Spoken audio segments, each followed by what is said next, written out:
Saludos amigos, encantado de que nos veamos hoy y que podamos compartir un tema importante de Cuaresma. Sí, a lo largo de la Cuaresma, Unity se dedica a pasar revista a un libro muy importante de mucha sabiduría que se llama Guarda una Cuaresma verdadera, de la autoría del fundador de Unity, el señor Charles Fillmore. Ustedes han tenido la oportunidad, espero que sí, de ver a maestros y ministros que han venido explicando principios, términos y conceptos fundamentales de ese libro. Hoy vamos a explicar uno más y en lo adelante los maestros y ministros continuarán con la labor de ir explicando cada uno de esos temas que están reservados para ser conocidos durante este tiempo de Cuaresma. Así crecemos, así nos desarrollamos, así somos cada día mejor expresión de nuestra espiritualidad. El tema que vamos a tratar se llama comprensión, ¿sí? Comprensión. Y en lugar de yo pasar a hacer una definición sobre este tema, te quiero pintar una escena. Tal vez tú la conozcas porque es una escena que proviene del texto bíblico, proviene de los evangelios. Pero usa tu imaginación y mira un grupo familiar que va caminando a pie, como se acostumbraba entonces, con un grupo grande de la familia extendida y de vecinos y miembros de su comunidad, y están dejando su aldea para dirigirse a la ciudad principal, Israel, para participar en las fiestas periódicas que allí se celebran. Cuando hablamos de fiestas, no piensa que es algo parecido a una fiesta patronal dominicana. No es un jolgorio, es una fiesta de carácter religioso, pero que conglomeraba a muchas gentes en ese sitio especial, digamos, de peregrinación. Y allí pues se hacían cultos, ceremonias, se aprendía, pero sobre todo también se compartía en comunidad. Así que la comunidad se movía hacia este espacio. Moverse en grupo era la forma más cómoda y más segura de moverse en aquellos tiempos. Pues bien, en ese grupo va la familia de Jesús. Se pasa unos días en Israel por la fiesta y luego todo el grupo familiar y todo el grupo comunitario regresa a la aldea. Sucede en el camino de regreso que echan de menos a Jesús. No lo están viendo. Claro, no hay de qué preocuparse. Toda la comunidad que va caminando es una familia. Solamente hay que ir recorriendo hacia atrás a cada clan, cada grupo y preguntarle, ¿está con ustedes Jesús? ¿Dónde está Jesús? Etcétera. Pero recorrieron la comitiva entera, María y José, y no encontraban a Jesús. Así que hicieron el camino de regreso, se caminaron hasta Jerusalén otra vez.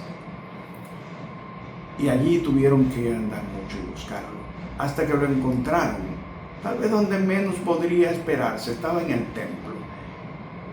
Y en el templo no estaba solo, sino que estaba disertando, conversando, y lo rodeaban ministros, conocedores de la ley. Esas personas que dedicaban entonces su vida a aprender las escrituras y de alguna manera interpretarlas para los demás. Jesús hablaba con ellos y ellos le prestaban una atención poco usual. María y José estaban preocupados, habían pasado un mal momento pensando que habría sido de Jesús, pero encontrarlo allí ya fue confortante. Si has visto esa escena, te puedo explicar un poco de qué hablamos cuando hablamos de comprensión. Pues mira, lo que asombraba a los conocedores de la ley, a los sacerdotes o escribas, fariseos que pudieran estar alrededor de Jesús escuchándolo, era la forma en que este jovencito que tenía apenas 12 años hablaba de los conceptos que ellos mismos manejaban y que ellos enseñaban a otros. Porque aunque todos los niños hebreos recibían educación religiosa, y esa era una de las principales responsabilidades, sobre todo del padre, Jesús debió haber recibido, como todos, una buena educación. Pero Jesús no estaba hablando como un buen alumno, estaba hablando como alguien que comprende, que conoce, que sabe aquello de lo que está hablando. Fue el nivel de comprensión de Jesús lo que dejó a estos señores tan entusiasmados, tan interesados con la presencia de este niño. Pues bien, Jesús en ese momento le permite a ellos practicar su comprensión. Jesús en sí mismo era ya un niño que comprendía, pero rodeado de estos señores simboliza un poco al escenario de nuestra propia mente. Nosotros estamos llenos de todos esos sabios, fariseos, doctores de la ley, sacerdotes. Estamos rodeados de todo eso. Y eso que estamos, de lo que estamos llenos, podemos llamarlo nuestros pensamientos. Pero en esos pensamientos, de cuando en vez, se mueve una idea, algo que parece fuera de lo común, algo que capta nuestra atención y hasta nos entusiasma. Eso, en el marco de nuestro intelecto, de nuestra mente, es lo que pasa cuando percibimos una idea divina. Y lo que estaba pasando allí es que una idea divina se estaba moviendo entre los pensamientos que tenían la capacidad de estar atentos. Si tus pensamientos pueden estar atentos a ideas de origen divino, entonces tú tienes comprensión que te ayuda a captar esa idea, incluso a aplicarla.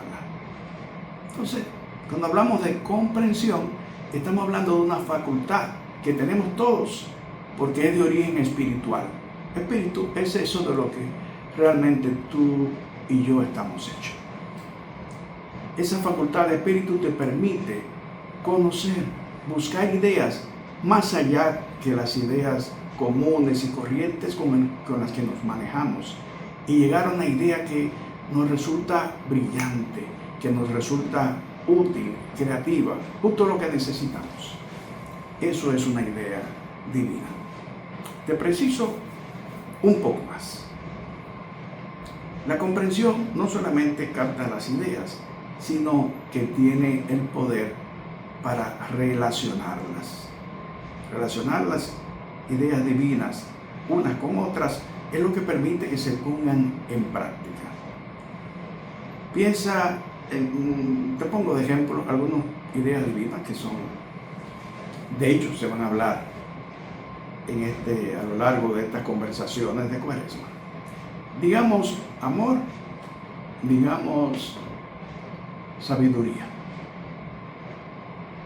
digamos poder. Esas son ideas divinas. Y tú me dirás, pero ¿cómo que ideas divinas? Todas están en el diccionario. No estamos hablando de ese nivel de conocimiento, estamos hablando de un nivel de comprensión. Estamos hablando del amor, por ejemplo, y de la sabiduría como facultades de tu espíritu. Digamos, el amor como es el amor de Dios. La sabiduría como es la sabiduría de Dios. Bien, estamos hablando de una escala diferente de la escala humana. Pues bien, esas son ideas divinas, pero se relacionan. Por ejemplo, ¿qué sería del amor si no se aplicara la sabiduría? En realidad, la mejor manera de amar es siendo sabio.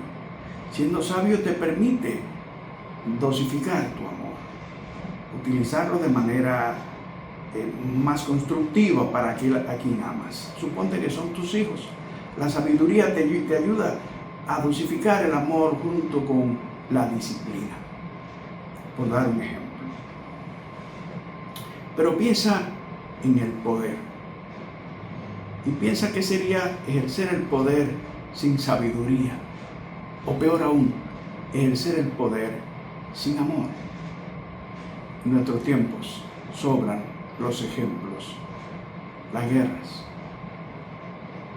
cañones, las bombas, los misiles, los enfrentamientos entre naciones, entre grupos militares de un país y de otro, nos demuestran a nosotros el gran poder que ha acumulado la especie humana. Pero ese poder, cuando no está dirigido por el amor, sino que está en el marco del conflicto, se vuelve tremendamente destructivo y entonces cuesta vidas, cuesta edificios, cuesta sociedades destruidas.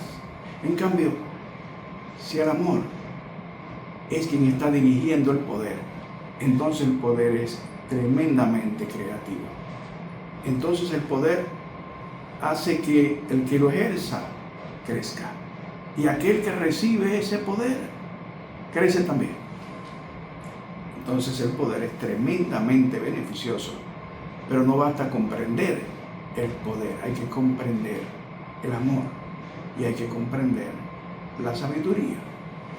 Espero que te sirva eso de ejemplo para que sea sencillo como es este asunto de comprender, este asunto de la comprensión. ¿Cómo funciona la comprensión habitualmente? Bueno, nuestros pensamientos se mueven en el intelecto. Tú estás interesado en saber cosas y el intelecto es el primer escenario. Y en ese escenario vamos aprendiendo de la vida, vamos entendiendo que hay cosas que hacer y cosas que no se hacen, cosas que son buenas y otras cosas que nos resultan negativas. Vamos entendiendo de alguna manera la vida y vamos entendiendo sus principios. Pero es muy probable que en ese ejercicio trascendamos un poco y pasemos del espacio-tiempo, de la conciencia de aquí, de entre nosotros, a un nivel espiritual, allá donde reina por la sabiduría y las ideas divinas, y encontramos una idea, eso, llena de poder, que es una idea divina. Es decir, pasamos de la mente cotidiana a un nivel espiritual. Eso es comprender. Atraemos esa idea, la vemos como buena, beneficiosa y la aplicamos. Aterrizo eso que estoy explicando, pues me parece demasiado teórico. ¿Te ha pasado alguna vez que te acuestas frente a una indecisión?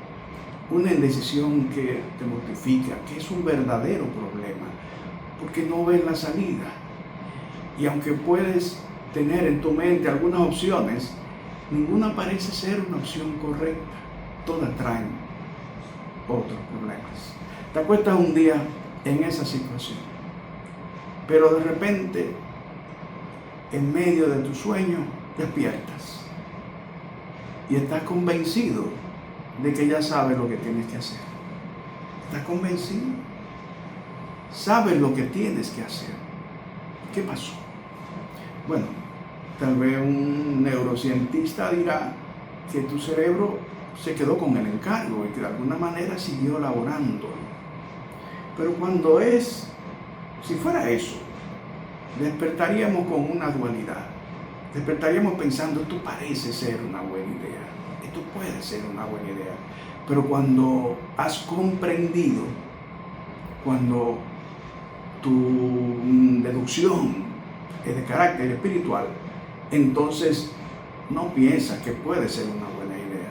Tienes un firme, poderoso sentimiento de que sabes lo que tienes que hacer. Y lo que tienes que hacer es exactamente eso. ¿Viste? Así pasaste del torbellino del pensamiento humano a la comprensión. Y esa comprensión puede aplicarse. De hecho, desde que salga el sol, te vas a levantar a poner eso que descubriste, que pensaste como lo bueno, como lo correcto, ponerlo en práctica. Eso es la comprensión. no es cosa sencilla, no es cosa ligera o superficial la comprensión. De hecho, se le atribuye ser, se la reconoce como una facultad del Espíritu en ti. La comprensión, como pasa en Unity y los libros de Charles Wilmot, se la compara con uno de los apóstoles. El apóstol con quien se compara la comprensión es nada más y nada menos que Tomás. Tomás, sí, el que dijo, si yo no veo a Cristo y lo toco, no creo nada. Parece ser como exactamente lo contrario de la comprensión, ¿verdad? Pero, ojo, porque Tomás estaba actuando como persona, estaba actuando desde su intelecto, desde su inteligencia humana. Y la inteligencia humana le exigía pruebas. Y él no iba a trascender, no iba a ir más lejos hasta que esas pruebas se mostraran. Sí, se le mostraron las pruebas. El propio Jesús lo visitó. Estamos hablando de visitarlo después de haber muerto Jesús, de haber sido crucificado. Pues sí, no lo explicas con claridad. Este Jesús entonces aparece donde Tomás y le dice, mira, que soy yo, tócame, puedes todavía ver en mi cuerpo las heridas. Y Tomás en ese momento tuvo una reacción de esas tan difíciles de explicar, que mezclan la euforia, el gozo, un poco de vergüenza, pero mucho entusiasmo y mucho amor. Y entonces dijo, Señor mío y Rey mío, Dios mío.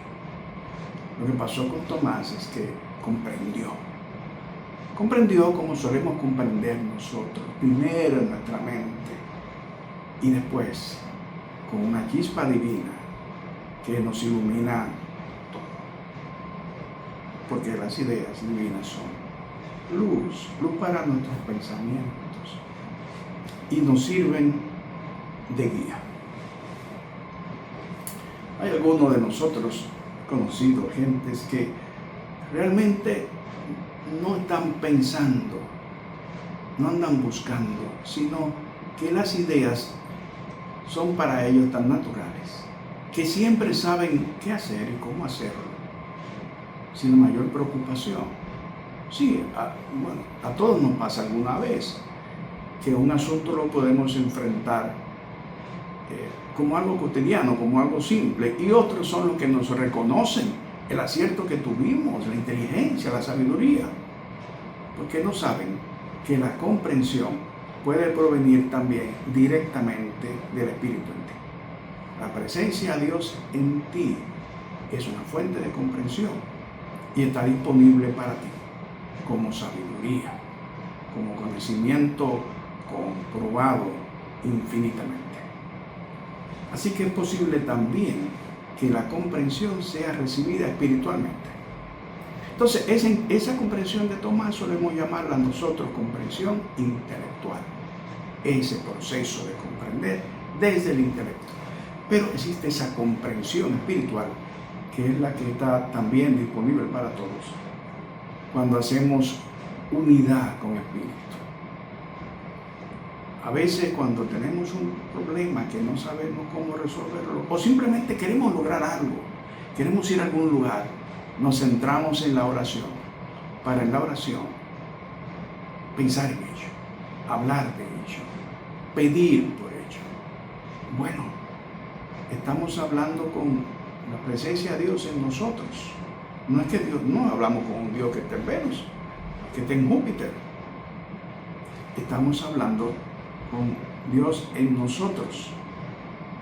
Y es muy probable, pasa muchas veces, ¿cómo no?, que en el marco de la oración tú sepas, para lograr eso que quieres hacer, lo que tienes que hacer.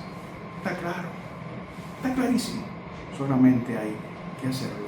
Bueno, la oración es un espacio propicio, es un espacio adecuado para la comprensión espiritual. Claro que no es el único, pero es muy, muy útil y digamos que es fácil entrenarse para orar y en la oración recibir guía, recibir consejo, recibir luz, es decir, comprender. Bueno, si uno puede entender estas cosas, si uno va comprendiendo de lo que hablamos, se puede llegar al máximo, al más alto nivel de comprensión. ¿Cuál es el más alto nivel de comprensión? Llegar a entender Dios. Sí. El principio primero y universal, Dios, puede llegar a comprenderlo en el límite de nuestra experiencia, en los límites de nuestra vida terrenal, pero podemos asirnos del principio Dios y todavía, como hicimos hace un rato con dos ideas divinas, asociar el principio Dios con el principio yo, con el principio nosotros mismos. Entonces podemos pensar en Dios y nuestra relación con el principio Dios. Y todavía nuestras posibilidades de comprensión se multiplican y se vuelven infinitas. Bien, espero haberte explicado cómo lo interpreto este término de la comprensión y que si quieres leer un poco más, pues te vas al libro Guardo a Cuaresma Verdadera y buscas esa lección específica, comprensión. Tengo aquí junto a mí una afirmación que escribió Jasper Moore al final de esta lección. Me gustaría compartirla contigo. Dice así: la comprensión espiritual en mí me une a la divinidad y siempre sé qué hacer. La comprensión divina en mí me une a la divinidad y siempre sé qué hacer. Amigo, no estás a la deriva, no estás sujeto a la ignorancia. Tienes comprensión y la divinidad está dispuesta. Puedes saber siempre qué hacer. Puedes tener guía cómo hacerlo. Nos despedimos de ustedes y los exhortamos nueva vez a que no se pierdan las siguientes lecciones de Guarda una Cuaresma Verdadera por este mismo espacio de Unity en Dominicana. Gracias.